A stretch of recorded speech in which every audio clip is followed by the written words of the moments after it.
All right. So happy Monday, everybody. I'm so glad that you guys are here. Most of you guys have known that we've been doing these Zooms. I think this is our fifth or sixth one.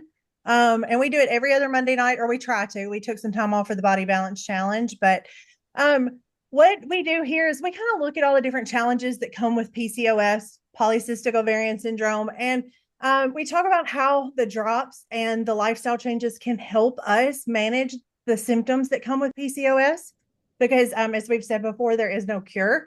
And one of the symptoms that I have, or one of the challenges that I've always found very challenging, for lack of a better word, is that the whole exercise side of it. Why is that? Well, when you're bigger, you're kind of self-conscious about going into the gym or, asking for help or things like that, especially when, you were smaller, now you're bigger. And another thing is there's a lot of myths out there that come with PCOS and exercising. Like, we have higher levels of androgens, male hormones, testosterone. So for the longest time, I thought all I could do was cardio because I was terrified that I was going to look like a man. I was going to have all these muscles. Um, and things like that. So Kristen's with us every week, which is super exciting. But this week, I really just wanted her to kind of give us some tips on how adding fitness to our drop routine, our clean eating from the food list, taking our drops 3 to 4 times a day. If we add that exercise component in, I can't imagine it will just blow up our weight loss and how much better we feel. So I'd ask her if she could kind of focus on that. So I do want to introduce Kristen because I know you guys see her every week, but I don't know if you guys know how important she is in the fitness industry, in my mind anyway. She's been in fitness over 20 years. She's been a personal trainer and she owns her own gym. Like she built that gym. It was her vision and it's a very successful gym and it's not far down the road from me. I've never stepped foot in it because I'm scared of a gym. I mean, let's just be honest. Um, but anyway, she does all that. And of course, she's on our athletics council. And so a lot of you guys know what a big deal that is. She helps, that's why she knows so much about our products, right? So with that being said, Kristen, if you just want to let me know, like, let's talk a little bit about how adding fitness to the drops can help not just people with PCOS, but everybody. And what are some ways to get started doing that, right? Yeah, well, obviously, it's always an honor to be here and talk about this because, this is something that I have to say, like, I don't struggle with, but I feel it's so important to get the message out because I'm a female and I do train a lot of female clients. So I obviously hear about this and it's a problem, very prevalent, and I feel like it's getting more prevalent just as our food sources get worse and the more sedentary our children become. It like this is like a trend, right? But if we can get more people educated on food and activity, and I think that's really where this generation right now has had the gap is we were taught the wrong things for a long time. And so we just have sickness going on.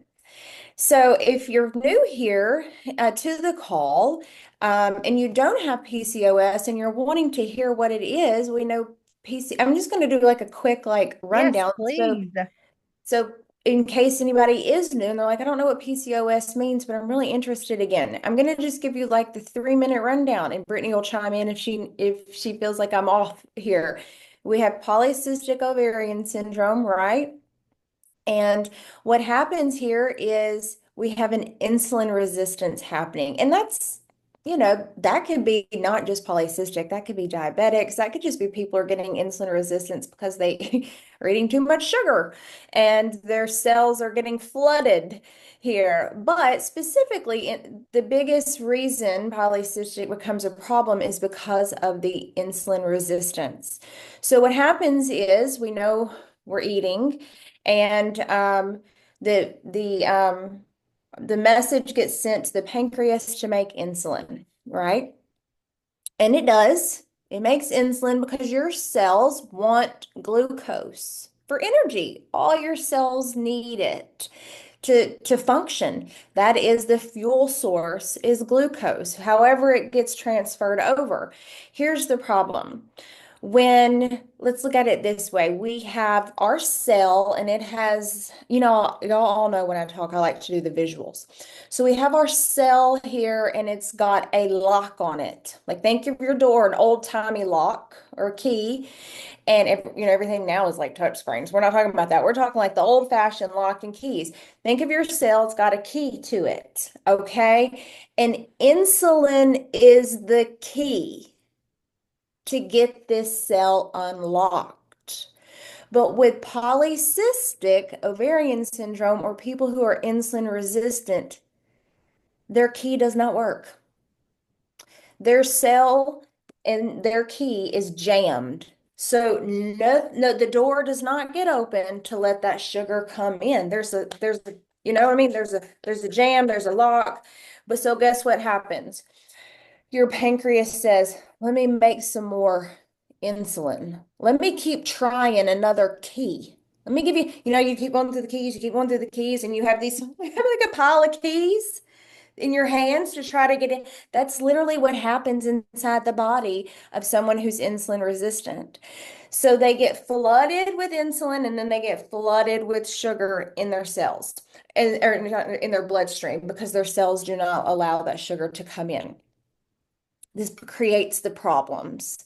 It creates the high androgens. It creates their muscle or their depression. It creates their tiredness, all the symptoms that she would experience, that Kelly would experience. They could be different, by the way. There's a lot of list of them. The infertility, the cyst. So that's what happens. So when we talk about the insulin resistance, how can we get that a little bit reversed?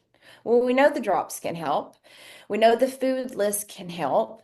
And we've touched on those in the prior talks, and I'll touch on them just quickly again before I move into the exercise. The drops help, one, because of the food list. Let's get real. They teach you how to eat. Yeah. They keep you in the approved food list of a low sugar, a low glycemic index food list because you do not, if you are insulin resistant, need to be flooding your body with high sugar, with lots of starch. Um, because your body's going to want to make turn over more insulin and you don't know what to do with it yet. So you've got to keep yourself running stable. So there's lots of proteins, healthy fats, the high fiber, leafy green stuff is all in there. And, until you get kind of stable, you shouldn't eat the rice, the potatoes, the sugar, the stuff that we tend to like, the comfort foods. But the cool part about the drops is we know they help us stay on that food list, one. And then there are obviously ingredients that help keep blood sugar stabilized better. There's some ingredients that help you eat less. That's also important because if you are in insulin resistance or you're a carb lover, typically you want to eat your whole plate and then you go back for more. You don't get full. So we need to shrink the tummy size so you get full faster. So you're satiated quicker. And then, of course, we have things helping the metabolism, getting your energy up, keeping your cortisol levels down, which naturally keeps your insulin down. Again, that's a huge factor because if your cortisol is up, your insulin is up. Well, we're already trying to get the insulin down. We sure don't need no more insulin up just because you're stressed out. So there's ingredients in the drops that are naturally going to be helping that and getting your cells and those keys turning again. That's the goal, is to get the right key back in to that cell. So how does exercise help? Well, obviously, exercise is going to help get you just one, moving, right? We know exercise is good for everybody, right? Hmm. That's like just if you exercise, you can even put a one in the chat. Who exercises here? I need to see my chat. So obviously, we know exercise is healthy for everybody. When you turn exercise one into your if I don't exercise, I just don't feel good even in my head. It's not even about my body. It's literally about how I feel up here first. And then it turns into everything else, right? But exercise helps the muscles use the glucose. Mm. So, obviously, if we're talking about polycystic and we have excess glucose floating around in the bloodstream, we could get some of that out just by exercising. We could get those muscles, hopefully using up some of that blood sugar. And that's a goal. So again, it's making you a little more insulin sensitive Okay. just because we're going to be using the need for it is going to go up. Okay. Obviously, exercise can improve some weight management. Now, I know Brittany said when she was in the height of it, she exercised every day, hardcore, and not much, probably, she said not Okay. much changed a lot. So here's the thing. You can over exercise here. You've heard, I hate to even say that because that's like I hate to say that you can over exercise because I am a classic overtrainer. I do. But I knew, and I know you can though. When you over exercise, guess what happens? Well, guess what she Cortisol. was doing?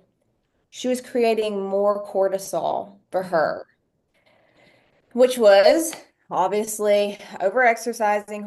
The stress hormone was way too high. She was thinking I'm burning more calories. Instead, but she was creating more cortisol, which was keeping her insulin high. She wasn't giving her body enough rest.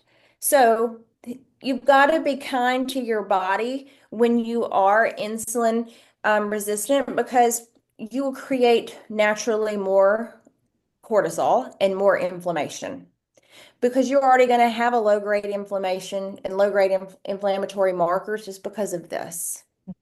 So, you've got to watch that. We know exercise also helps with mood, reduces depression, gets the serotonin, gets all of those endorphins hit. So also when your mood feels good, I mean, you just feel better, right? Like you carry yourself differently. So again, the stress hormones come down, and when those hormones are naturally going, I tell you, your cells, and I really am a big believer in energy. When you have good energy going through your body from head to toe, like your cells know when you're happy, and your whole body knows when you're sad. Mhm. And everything reacts differently when you have a positive mindset or when you have a negative one. Like, and the shift may take a little longer, but like exercise really can do that. I really feel like it can do that when you just have a better outlook on things. And sometimes that can take a little longer, but working on it and going and you're doing the walk or doing the weightlifting will one day at a time, and it really is just being consistent. I always say exercise is the best therapy. Like in mental therapy, by the way, I mean mental therapy. And so that in itself could enhance fertility because we're getting hormones balanced, we're getting weight down, we're getting things worked out. I mean, there's no guarantee that it could, Right. make everything go better, but I do think it's a step forward. The types of exercise I think that are best, obviously, I think when you have this type of condition, you have to mix it up because you could have too many stress markers going on. You have to do the cardio. She said, I was doing cardio as a cardio bunny. Yes, I think you should do the cardio, but it can't be like crazy cardio. Like you got to get your heart rate up, and then you have to do the strength training days. And you've got to tear your muscles up so they can rebuild, but you probably shouldn't strength train hard every single day because again, the inflammatory markers could go up. There has been proof to say that HIIT training, so that's high intensity interval training, is exceptionally good for people with PCOS. And that is because it uses a lot of energy in a short amount of time. So when you do HIIT training, you go into an anaerobic state. So cardio is more aerobic, Mhm. but HIIT training gets anaerobic, and you're using two different fuel sources really for that. So when we're in cardio states, we're really burning up more fat stores because that's like a maintenance. You should, like, if I'm in cardio or an aerobic state, I can talk to you. I'm able to carry on a conversation. I'm jogging, I could carry on a conversation. I can breathe through that. Anaerobic is like, don't talk to me right now. I can't get my air. Like that is anaerobic.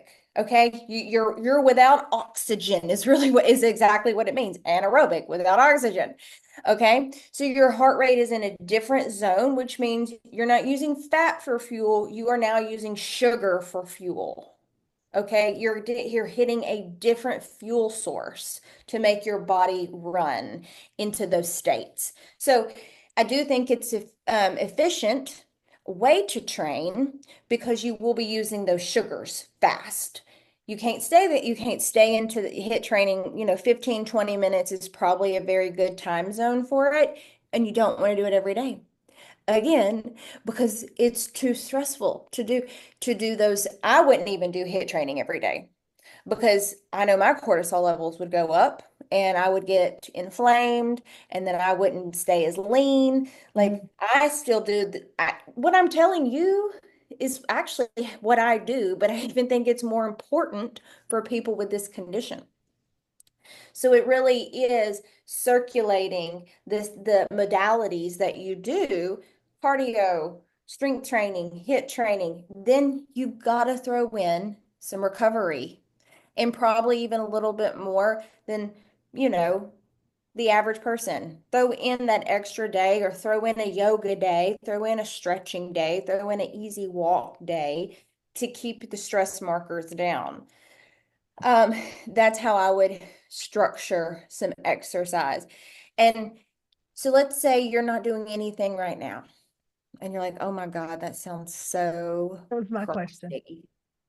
How do I even start that? Hmm. Where do I even go? Start with one thing at a time. Do one of those things that just sounded fun that I just said. Was it strength training? Maybe it sounded fun. Was it the hit training? Was it the cardio? I don't know. Whatever sounded fun to you or sounded like I could manage that. Just do that one regularly. So I'll do that twice this week. And the other 2 days this week, I'll just go for a walk. Everybody can probably walk. That's pretty basic, right? And then pick a time, make a date with yourself. Like it is not negotiable to me to not work out at 8 o'clock every morning. Now, that just happens to be when my class is. But let me tell you, I went on vacation last week with my family, and 8 o'clock every morning by myself, I worked out. It's non-negotiable. Yeah. It wasn't because I needed to feel cute in a bathing suit. It's because if I didn't go do that, I let myself down that day. Like that is literally how I feel. I let myself down because that is that's the most important thing to me besides my kid, all that stuff. But, that hour is one of the most because it sets the tone for the rest of my day. I have to do it at 8. So yours could be 5:30 p.m., but it's non-negotiable and just say it's not negotiable. Like it doesn't have to be every day. It could be your 4 days, but it's still non-negotiable because we don't disregard our dentist appointments because we don't want our teeth to fall out, right? We want our teeth to be pretty. So you go to the dentist. It's not negotiable. You brush your teeth every night and you brush your hair. I know you ladies don't skip your hair appointments. So it's just, you have to just say it's not negotiable to not take care of that because it's going to do so many good things. And once you start going, it gets so consistent and then you just crave it. You won't miss it. But pick something that's easy for you to say, I can start here, I can do that. And then when you get one nailed down, you can add on the next one. And let me tell you, obviously, anybody can reach out to me. I'm happy to help you, always. But there's so many things on the internet right now. Like you can YouTube a 30-minute strength training session and say, YouTube, strength training 30 minutes from home, no equipment. Man, I mean, you can find Mhm. it. I don't even want to say that because I'm a personal trainer and people are supposed to come to me and pay me to do that for them. But it is there. There are tools out there for you. But I literally am in the mindset that everybody should be moving. Everybody. So even if it's with not with me, I always congratulate someone that I see working out with a personal trainer somewhere or doing a class or running. Like everybody should be moving. So just start small. Brittany, do you have any questions or want to add anything? What do you recommend time wise? 20 to 30 minutes when starting. So, I with w me, I was I wouldn't kickboxing even before. go over that when No, you nope.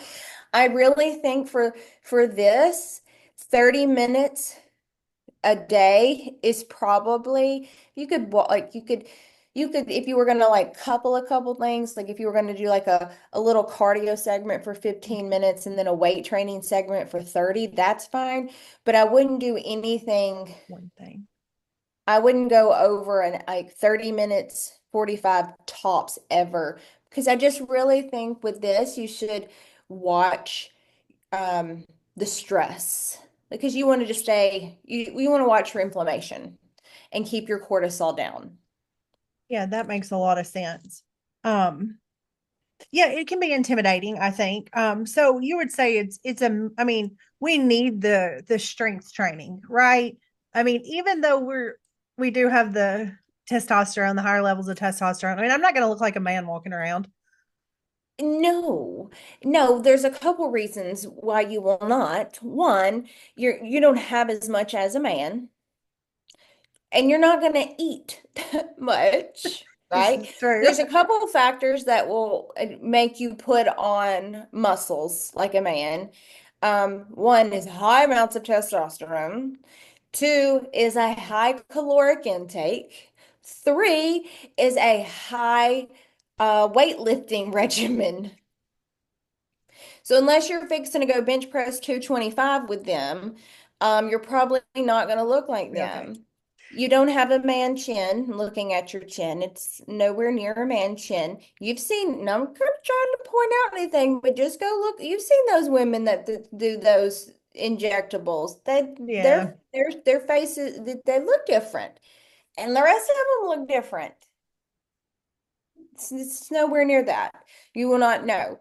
But you need muscle tissue because it's going to make you burn more calories. It's going to keep your Mm, metabolism high.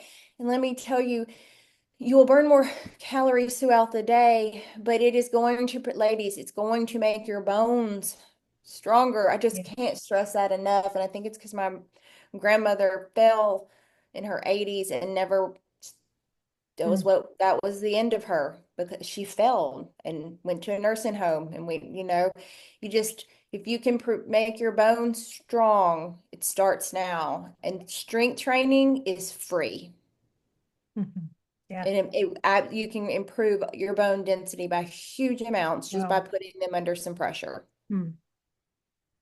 Okay, so one last question that I have. The age old saying we hear you're not losing weight because you're gaining muscle. How accurate is that? Yeah, you could be. That's absolutely, yeah, that's good. Absolutely. That's why I think it's very important for people to do measurements. Hmm. Because you could be losing inches. Let's say you could be losing inches in your waist, but your quads got a little bit bigger because you started doing Right. squats. Well, there's a manipulation there, but my waist is smaller, but my legs got just a little bit stronger. Hmm. Because even though my legs may not have gotten any bigger, muscle is smaller than fat. Yeah. But you know what I mean? It could weigh more. So that is absolutely true. People don't ever believe when I say I weigh 140 pounds. I'm like, I do. Muscle. It's just I'm just a compact little 140 pounds. That's it. I promise I'll get on the scale for you. Um, and they're like, wow, I mean, some people think that sounds like a lot. I mean, I don't think it sounds like a lot, but Mhm, but it's what it is. mhm, But you can and definitely change your body. Um, the transformation can look different than because of the muscle mass. It absolutely can be different. mhm, So I just don't tell people to obsess over the number. mhm. I don't even tell my clients to step on a scale for a month after they No, start with me because if you look better and you're stronger and your clothes start fitting different and you walk into a room differently than you did a month ago because you right. feel like you look better, then we're winning. Mm, yeah, Your number on the scale is not going to, it's not going to dictate my self-confidence. mhm. So why should it dictate anybody else? Right. I So, always tell people we don't walk around with a number above our head. People see how no, you look, not your number. no. It's And perfect. yes, and how you feel. Hmm. It's real. So, but yes, that is the truth. So that's why I don't do your measurements and then a month later do them again. And they'll be, and then if you get on the scale and it's only 2 pounds down, but your waist is 3 inches down, then maybe you winning because you're Yeah, probably stronger. You know what I mean? That's a win. right. That's right. Well, I know we need to close out because you have somewhere else to be. But do you want to tell everybody where they can follow you? So I know you do offer online classes that they can find. You don't have any going on now, but you do have some coming up.